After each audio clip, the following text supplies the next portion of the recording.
Linev had been staring at the same static telemetry grid for nearly 4 hours when the console finally beeped. Not the urgent warble of a fleet alert, nor the bored chirp of a routine update. This was the offbeat tone the system reserved for anomalous activity, the kind that usually meant sensor ghosts, pirate spam, or a derelict freighter leaking karaoke transmissions into open space. She leaned forward. "Brannis!" she called across the cramped control cabin. "We've got something bouncing through Relay 9 Beta, unencrypted, localized in Eshar territory." Tech Officer Brannis, who had been in the middle of recalibrating a snack dispenser, let out a sigh. "Another pirate mixtape?" "Worse," Linev muttered, turning up the gain. "Humans." That got his attention. He dropped the wrench and jogged over. On screen, a waveform blipped to life, crude, unshielded, and broadcasting wide spectrum. As soon as Linev tapped playback, they were greeted by the unmistakable sound of a human humming, poorly, the Mission Impossible theme. "Please don't be real," Brannis whispered.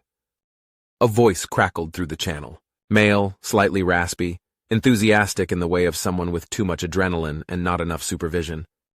"Shadow Unit Omega Foxtrot Kilo, call sign, snack time, initiating phase sneaky sneaky.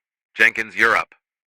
There was a pause, a metallic clatter. Someone swore in the background. "Sensor grid's kind of active. Hold on, I think this is the right wire. If it sparks, that means it's working, right?"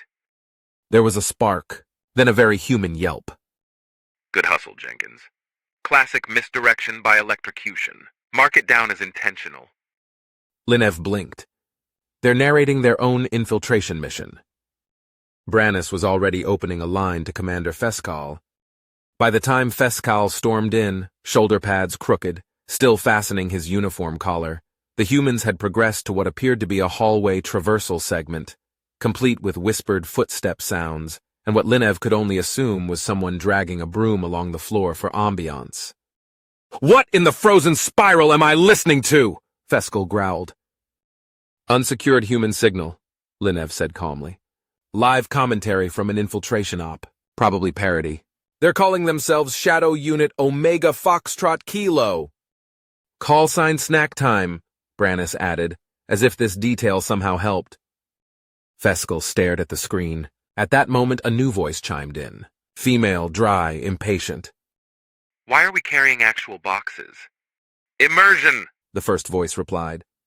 "This is what tactical commitment looks like." Then came footsteps, a hiss, and a hurried whisper. "Enemy patrol at 12 o'clock. There was a sudden burst of accordion music. "Okay. Time for Protocol Wedding Party Alpha." A voice began to sing terribly in what Linev recognized as badly pronounced Eshar dialect. The lyrics involved love, recycled oxygen, and a promise of eternal togetherness. The background comms flickered, revealing the confused mutterings of an enemy squad withdrawing. Feskal sat down slowly. That just worked. "Oh, it gets better," Brannis said. Rewinding 5 minutes. Listen to this part. Another segment played. The humans were trying to access a secured server room. "We knock and say we're here to clean the vents? I brought thermite. I also brought donuts. Both have proven effective." There was an explosion, then the sound of someone humming a triumphant orchestral fanfare. Feskal's mandibles twitched. "They think this is stealth?" "They think this is how you do stealth," Linev said, not without admiration. For a moment, all three of them listened in silence.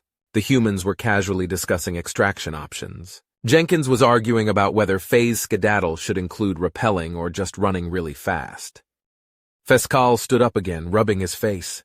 "Forward the feed to fleet intelligence. Priority, medium. No, make it high. Just in case." "In case of what?" Brannis asked. "In case these idiots actually pull it off." 10 minutes later, the human voices crackled again. "Shadow Unit Omega Foxtrot Kilo, call sign snack time, exfiltrating via sewer maintenance tunnel. Debrief at base. Jenkins only set 2 fires this time. Also, someone bring beer." The transmission cut. No alarm bells rang from the Eshar side. No ships were scrambled. No intercept protocols initiated. The entire enemy force had apparently heard the whole thing and dismissed it as absurdist theater.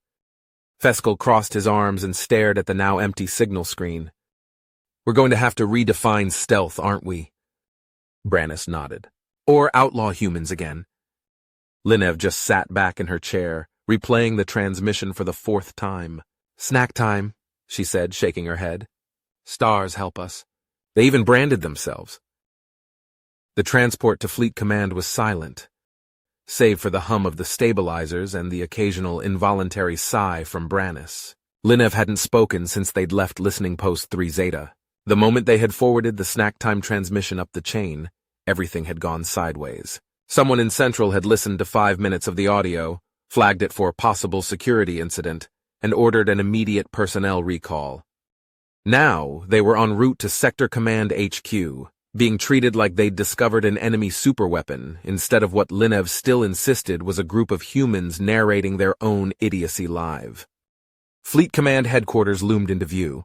The structure was brutalist and symmetrical, like someone had weaponized a filing cabinet and called it architecture. Once docked, they were escorted to Briefing Room C7, a space designed to make even admirals feel small.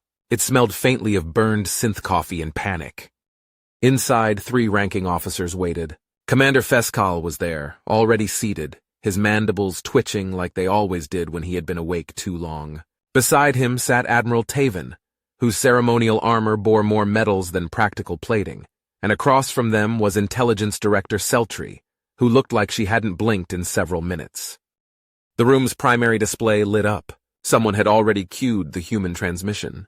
The playback began, and for the next 56 minutes, no one spoke. Linev watched as the expressions on the senior officers shifted gradually from amusement to confusion to deep, troubled silence. When the broadcast ended, the room remained quiet for a long moment. Then Admiral Taven spoke. So, he said slowly, let me summarize.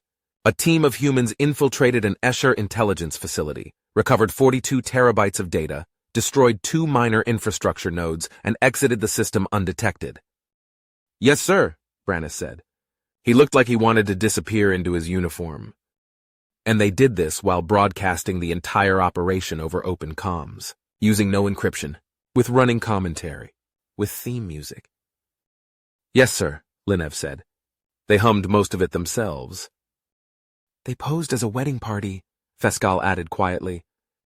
Director Seltry turned to the center of the table, where a datapad was already displaying the transcript of the transmission. She tapped it once. We've traced the voices to a recognized auxiliary human recon unit, Shadow Unit Omega Foxtrot Kilo. Their official designation was decommissioned 2 cycles ago. Technically, they no longer exist, which may explain why no one was monitoring their current activity. They are listed under informal call sign Snack Time, she added. Of course they are, Taven muttered. Feskal leaned forward. Can I just point out that everything they did should have failed? Every standard doctrine says noise is detection. Commentary is compromise. Pretending to be caterers at a military installation is not in any of our infiltration training. Seltry ignored him. We've initiated post-mission interviews with the human personnel involved. I've reviewed the preliminary transcripts. She activated a side screen. A human male appeared, mid-30s, dark hair, cheerful demeanor. His uniform was rumpled and he was clearly speaking from a mess hall. He waved at the camera like it was a family holocall. Oh yeah, the op went great, he said. Morale was high. Jenkins only dropped the blowtorch once. Someone off-camera asked him if he believed the mission had been stealthy. Absolutely, he said. Stealth is a mindset. Confidence is camouflage. We moved with such purpose no one would ever doubt we belonged there. Seltry tapped the pad again, skipping ahead. Another human appeared, this one younger, with a tactical headset slung around his neck. You were broadcasting live, the interviewer said. Well, yeah, the human replied. We were doing unit branding. You know, building the snack time following. Linev blinked. They have fans? Apparently several thousand, Seltry said. Mostly on human entertainment platforms. Their operation was live-streamed to an encrypted fan page that our system still cannot access due to formatting incompatibility. Taven exhaled and stood. This is idiotic. It is, Seltry agreed. But it worked. Feskal looked around the room. So what do we do with this? That, Taven said, is the problem. If we reprimand them, we look ungrateful. If we promote them, we encourage this. They succeeded, Seltry said. Clean up. No casualties. Mission objectives exceeded. Enemy unaware. They also sang a cover of an Eshar drinking song while planting explosives, Feskal said. I am aware, Seltry replied. It was oddly catchy. Brannis finally spoke. What about the Eshar? Why didn't they respond? They released a security advisory yesterday, Seltry said. They assumed the broadcast was a psychological operation designed to mock them. They have not connected it to the facility breach. So the humans were so obvious, Linev said slowly, that the enemy decided they couldn't possibly be real. Precisely, Seltry said. Taven returned to his seat. Fine.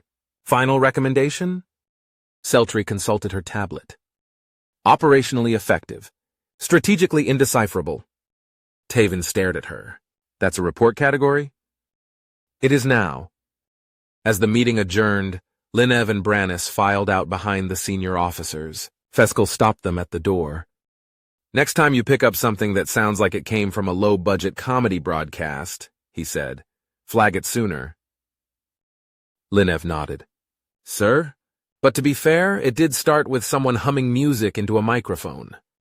Feskal grunted and walked away. Outside the meeting room, Brannis pulled out his data tablet. You know, he said, their channel's public now. You're not subscribing to Snack Time, Linev said without looking. I'm just saying, might be useful for research. Linev sighed. Stars help us all. And somewhere in deep space, another unencrypted signal flickered to life. Welcome back, friends and followers. Shadow Unit Snack Time here. Phase Nap Time has been cancelled. We are now moving into Phase Ultra Sneak. Jenkins, cue the mood music. Linev didn't hear it, of course. But she knew it had already begun.